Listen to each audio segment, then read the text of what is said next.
I will tell you that how to open this terminal in VS Code.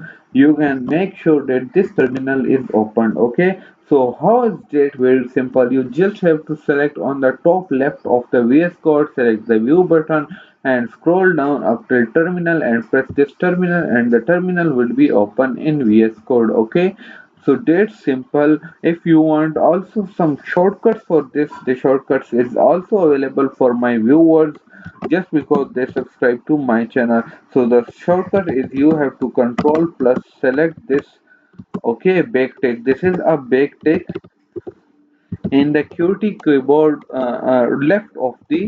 left side of the number 1. Okay, so that's how you can also open the terminal in VS Code with this shortcut. Okay, so that's for today. Thank you so much for watching and make sure you subscribe to my channel.